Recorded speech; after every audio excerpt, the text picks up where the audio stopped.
Estamos en contacto telefónico con el presidente de la CONFIEP, el señor Alfonso Bustamante Cani, que tiene la amabilidad de contestarnos a las 9 de la mañana en el Perú 9:06, son las 4:06 en Madrid, donde se encuentra él. Presidente Alfonso Bustamante Cani, muy buenos días. Buenos días, señor Carvalho. Gracias por la entrevista. Antes de entrar a los temas específicos divididos en 5 ejes diferentes y que suponen o que propone ustedes que se modifiquen 14 leyes, de los 21 puntos hay 14 que suponen leyes, 5 mejoras en la gestión pública y 2 reformas constitucionales. Antes de entrar a estos temas, quisiéramos comprender de qué proceso dentro de la CONFIEP procede estas 21 propuestas que han planteado ustedes ante el Congreso de la República. ¿Cómo las han elaborado? Porque leyéndolas uno ve que hay un análisis sumamente riguroso y sin duda con la contribución de especialistas sobre temas que tienen que ver con nuestro marco institucional y con el disfuncionamiento de algunos sectores. Explíquenos por eso cómo nació esta iniciativa y cómo la llevaron a la práctica. Claro que sí, Fernando. Buenos días a todos. La iniciativa viene porque es evidente cómo hay en el Perú todavía una brecha grande de infraestructura social que genera grandes desequilibrios y hay una gran parte de la población que todavía está desatendida de los que son sus derechos básicos como derechos de agua, educación, salud, desagüe, y que lamentablemente, a pesar del crecimiento económico que ha tenido nuestro país en los últimos años, estos no han sido satisfechos en la medida que deberían haber crecido. Nos preguntamos entonces cuál ha sido el problema de esto y convocamos para ello a diferentes entes de la sociedad, la academia, los ejecutivos de los gobiernos regionales, de los gobiernos municipales, de los gobiernos centrales y los instituciones pues como el IPE, como apoyo, con quienes hemos venido trabajando casi un año ya para hacer estas 21 propuestas.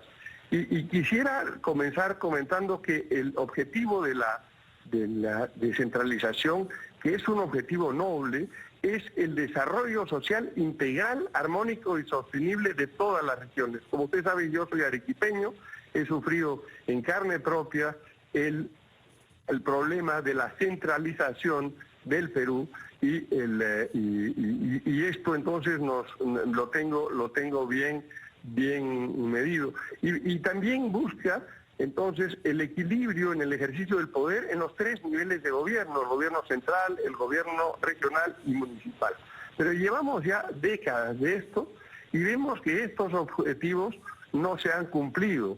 Y lamentablemente hicimos este análisis y lamentablemente vemos pues que hay una necesidad de articular con el Estado y la sociedad para que podamos contribuir con el desarrollo de todos de manera equitativa.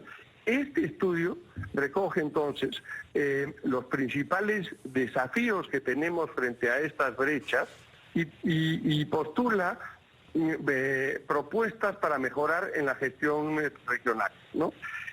Sin duda hemos encontrado avances en esta lucha contra la pobreza, sin embargo persiste pues que el 9% de las viviendas en el Perú en general no tienen acceso a agua de red pública, el 24% no lo tienen de saneamiento, ¿no? El tema de la salud, el 55% de los servicios de salud carecen de infraestructura. Entonces, si queremos un desarrollo integral para todos y un modelo de crecimiento de largo plazo, desde CONFIEP creemos que es necesario cerrar todas estas brechas para ello. Pero Fernando, también quisiera aprovechar porque quiero contar de las investigaciones que hemos hecho.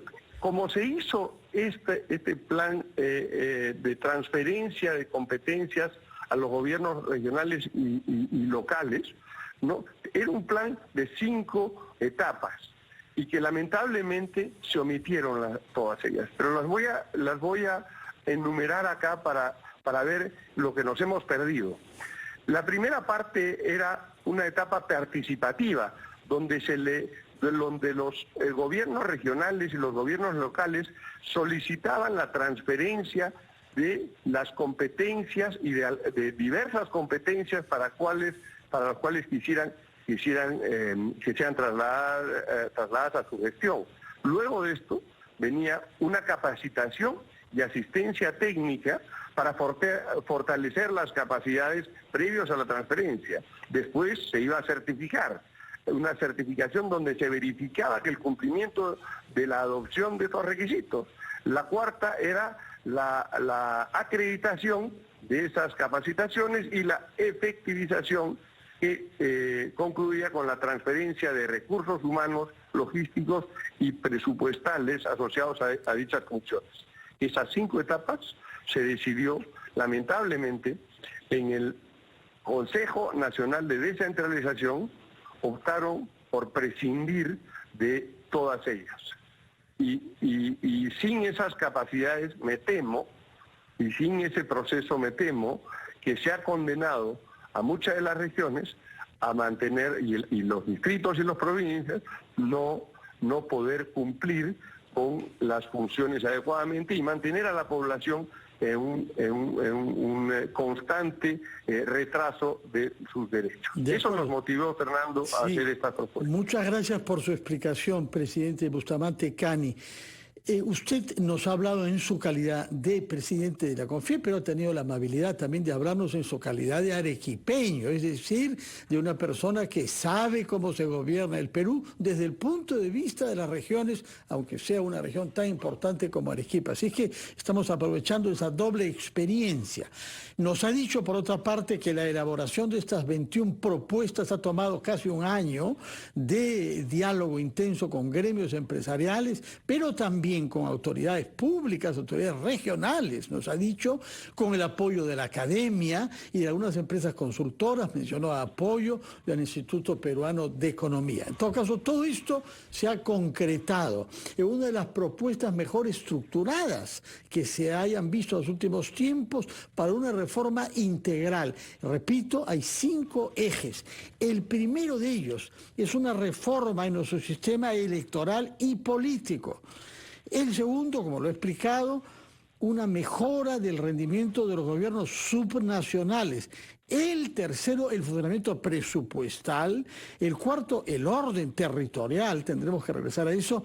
Y el quinto, fiscalización. Quisiera que comencemos con el primero, que es reformas en el sistema electoral y político, porque ustedes constatan que hay una clase política, creo que constatamos todos, que no está a la altura, que es fruto de partidos que no escogen bien a sus cuadros, que no maduran una visión del país, que no se preparan para gobernar ni para la función parlamentaria.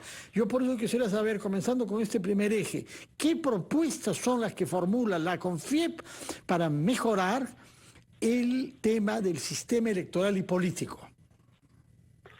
Bueno, eso es clave, como usted lo acaba de mencionar, Fernando, la idoneidad de los candidatos y el nivel de gobernabilidad mínima son parte de las funciones, pero específicamente, ¿no?, dentro de nuestras propuestas, pasa por, primero, empatar el periodo el periodo de gobierno de los gobiernos subnacionales con el gobierno central. Encontramos que hay un desfase entre estos y hay tiempos muertos donde no se puede avanzar en desarrollo porque son desiguales. Y eso pasa por reformar el artículo 34 de la Constitución, ¿no? Garantizando la mayor idoneidad en el ejercicio de los cargos. También, eso pasa por que no todos puedan presentarse a las elecciones. Entonces, lo que se propone acá es que cumplan con requisitos mínimos, ¿no?, para presentarse con ellos, ¿no? Después, decía, ampliar a 5 años el periodo del mandato regional y municipal y por supuesto, impedir o minimizar la participación política de personas que tengan sentencias condenatorias a cualquiera de estos cargos, ¿no? De acuerdo. Entonces, Esas son algunas de las propuestas que puedo mencionar en este. Permítame, señor Bustamante Cani, hacer una breve pausa. Son las 9:16 en el Perú y retomamos con usted para que nos diga qué propuestas, porque hay algunas que van a probablemente generar polémica, hacen para un mejor funcionamiento de los gobiernos subnacionales. Nos lo explicará, por favor, después de una breve pausa, señor presidente de la CONFIEP.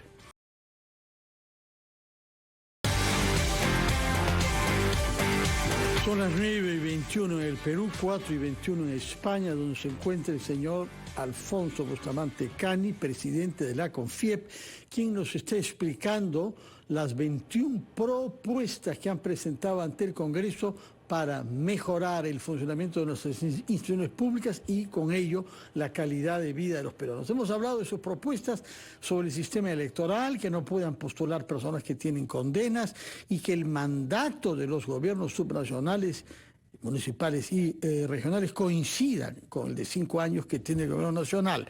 Ahora, debía decirnos una palabra sobre los gobiernos subnacionales precisamente porque veo el punto 9 de las 21, la número 9 dice implementar un mecanismo formal a través del cual el gobierno nacional sea capaz de recuperar funciones transferidas a los gobiernos subnacionales. Nos explicó hace un momento lo mal que se había hecho el proceso de regionalización o de descentralización. Ahora lo que ustedes proponen es hallar un mecanismo para que parte de las funciones que se transfieren a los gobiernos subnacionales ya no lo sean.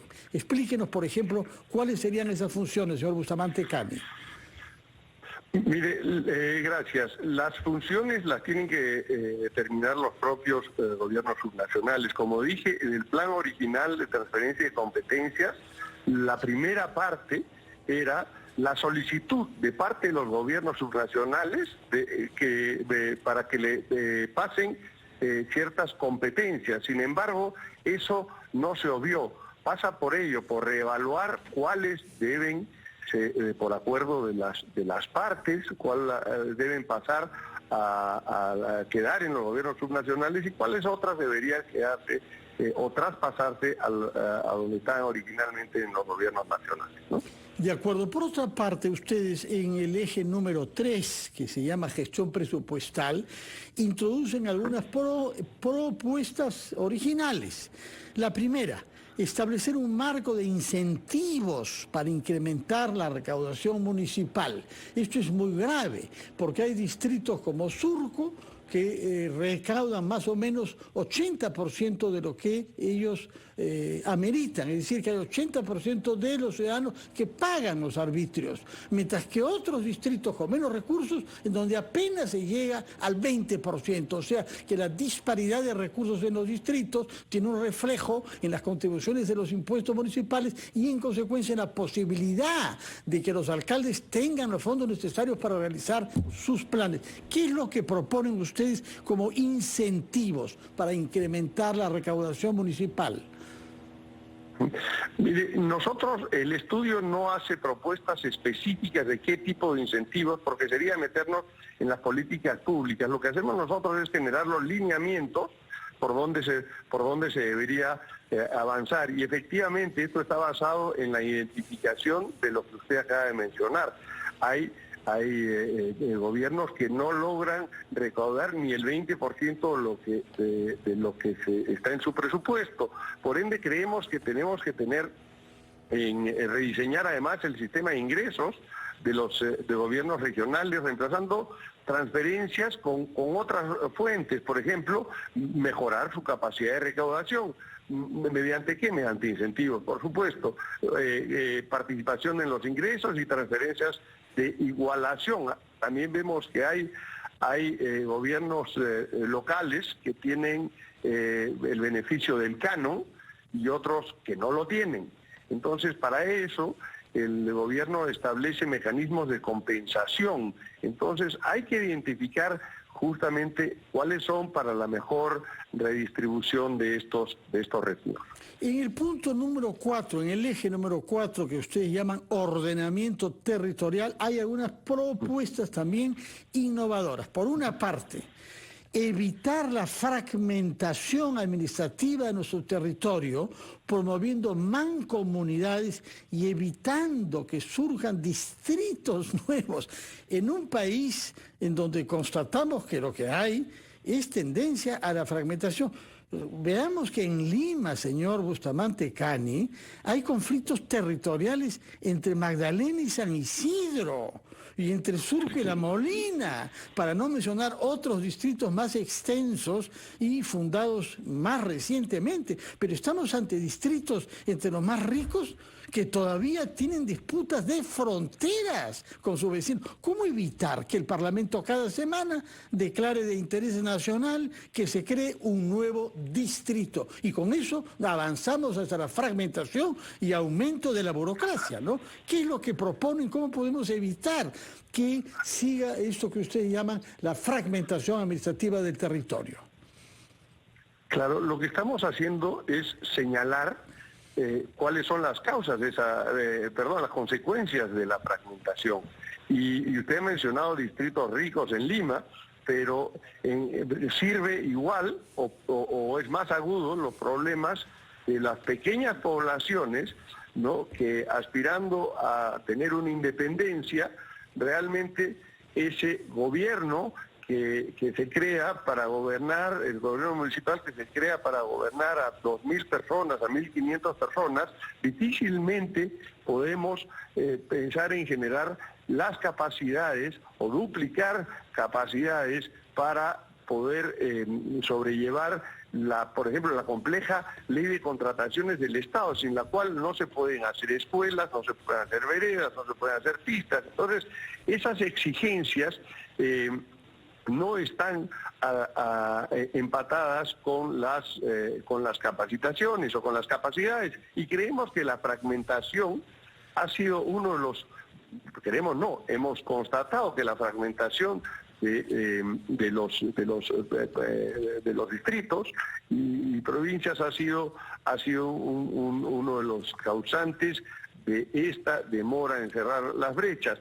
Como dije, nosotros no tenemos propuestas concretas de decirle con qué municipios se deben fusionar o evitar por lo menos que se sigan creando nuevos distritos, sino más bien orientarnos hacia generar economías de escala, a tener macroregiones, por ejemplo, yendo hacia lo más grande, a que los gobiernos subnacionales puedan agrupar a varios municipios provinciales y distritales para generar mejor eficiencia en sus gestiones. De acuerdo. Por otra parte, hay el quinto eje que ustedes denominan en relación acá lo tengo, el título exacto, mecanismos de fiscalización. Y ahí entramos a temas delicados, porque ustedes hacen algunas propuestas sobre la Contraloría, por ejemplo. Quisiera saber, el conjunto de estas propuestas expresadas en 21 ítems, ¿cómo ha sido recibido en el Congreso? ¿Cómo reaccionaron los congresistas de las bancadas de Constitución y de descentralización ante las propuestas que formuló usted en nombre de la CONFIEP? Sí, mire, muy bien.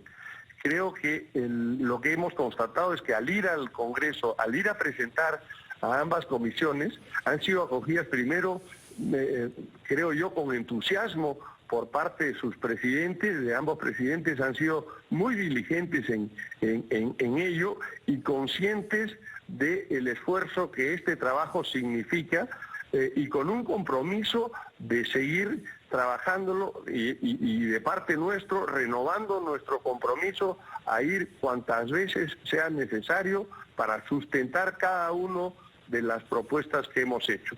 Yo estoy seguro que algo de las 21 podremos conseguir, si conseguimos la mitad o 2/3 partes, creo que será un éxito porque podremos ver mejorar por fin los derechos que están postergados de muchísimos peruanos que viven alejados de las grandes ciudades. Bueno, eso es lo que nos dice sobre la reacción que ha percibido usted en el Congreso a través de las dos comisiones. ¿Qué pensar sobre el Ejecutivo? ¿Qué contactos han tenido ustedes con la presidenta Boluarte, con el primer ministro Otárola o los ministros encargados de cada uno de estos 5 ejes, que son varios, ¿no?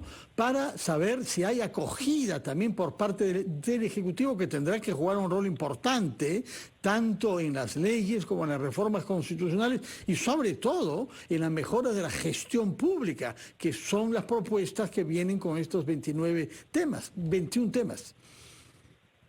Así es, hemos hecho una peregrinación por los ministerios con esto, y lo primero que hemos logrado es poner en agenda esta situación. El tema de la descentralización no es deshacer lo hecho, sino es mejorarla, ¿no? Y con esta propuesta pretendemos mejorarla. Estamos, a donde vamos, Fernando, hemos encontrado buena acogida y disposición a analizarlas y en disposición a trabajar sobre ellas. Lo que nos queda a nosotros es seguir insistiendo, y agradezco este espacio que nos das, porque es importantísimo, ya que se han lanzado oficialmente todas ellas, ya las hemos presentado inclusive al Congreso y al Ejecutivo. Tenemos que comenzar a pedirles cuentas. ¿Qué hacemos con cada una de estas cosas? Para nosotros es también importantísimo escucharlo y conocer con algún detalle estas propuestas, porque la verdad, permítame decirlo, tenemos demasiados pleitos y pocas iniciativas de unión y pocas iniciativas de construcción de institucionalidad en nuestro país, para los servicios a los ciudadanos y para el funcionamiento de la economía. Quisiera terminar con una pregunta relativa a salud. Es un tema sobre el cual los empresarios están concernidos desde siempre, pues sin la salud de los trabajadores, pues no hay empresa. Usted ha escrito mucho sobre la relación entre empresa y sociedad, intenta que se comprenda lo que es una empresa, lo que somos todos empresas, ¿no? Pero hay este tema particular, garantizar la salud. Y me parece que el funcionamiento de e-salud deja muchas cosas que desear, ¿no? ¿Cuál es su opinión sobre este tema? Así es, Fernando, y muchísimas gracias por la oportunidad de hablar sobre esto. La pandemia nos hizo ver las grandes brechas que teníamos en infraestructura de salud, que ascienden casi a 60.000 millones de soles. Y la provisión de salud en el Perú se da a través del Ministerio de Salud para gran parte de la población que no tiene un empleo formal, ¿no? Y a través de e-salud, que es la contratación del empleador en favor del trabajador y de sus familias de un seguro de salud universal a todo riesgo, con la particularidad que ni el trabajador ni el empleador podemos escoger con qué institución contratar. Y tenemos la obligatoriedad de contratar con el salud. Entonces, es ahí donde también estamos haciendo propuestas de gobernanza, porque como usted lo ha dicho, esa provisión de salud también deja muchísimo que desear. En la práctica, ni nuestros trabajadores, ni sus familias, ni nosotros podemos acceder a una provisión de salud oportuna. Siempre vemos en las noticias y nos indignamos cuando ante un caso de emergencia se les atiende en los pasillos o simplemente se les pospone la cita durante 3, 4 o 5 meses, cuando seguramente ya la enfermedad acabó con el paciente o el paciente tuvo que resolver la situación acudiendo a una entidad diferente, privada, ¿no? Entonces, ya basta de indignarnos con esto y tomemos acciones. Entonces, hemos estado también con el Congreso en conversatorios y saludamos que hay una iniciativa legislativa presentada por el congresista Cabero, a que sea el presidente elegido, el presidente ejecutivo de e-salud, hoy día es nombrado a dedo por el Ministerio de Trabajo. Y eso, lamentablemente, este es el que tiene un poder absoluto en la institución. La institución hoy tiene los ratios que ya sabemos, no es auditable la empresa, no podemos saber cuántas cuánto es el valor de la planilla, tampoco podemos saber cuánto es el valor de los activos, y lo que sí sabemos es que los ratios son muy malos. Entonces, lo que propone esa ley, y nosotros, por supuesto, estamos en ese mismo predicamento, es que se genere gobernanza en la institución. Gobernanza es decir, que el presidente, como en cualquier otra institución, el presidente del directorio sea elegido por el propio directorio, por los propios miembros del directorio, que están muy bien representados, los trabajadores con 3 miembros, los empleadores con otros 3 miembros y el Estado con 3 miembros. Son 9 miembros, y entre los 9, o sea, entre el Estado, empleador y trabajadores, escojamos al presidente, y el directorio en pleno apruebe la elección de los principales funcionarios, ¿no? Y que para que estos rindan cuenta de su gestión y estemos enfocados pues en el servicio al asegurado, a la persona. Y lamentamos saber que hoy día, por ejemplo, los médicos en salud trabajan solamente 4 horas, ¿no? En vez de las 8 horas. Entonces es imposible, con los recursos que se tienen, ¿no?, atender servir adecuadamente a esto cuando el pago es completo, pero el servicio es la mitad. De acuerdo. Entonces, entre esas hay muchas otras cosas que tenemos que ir cambiando, y estamos desde CONFIEP viendo estas iniciativas legislativas en el sentido correcto, a trabajar un grupo de propuestas, así como lo hemos hecho en descentralización, ahora en torno a la salud, ¿no?, que pasen por mejora al ciudadano. Estamos en ello también, que se podrán implementar por esto. Señor Bustamante Cani, presidente de la CONFIEP, muchas gracias por explicación de estos 5 ejes para propuestas que ustedes han presentado ante el Congreso, pero también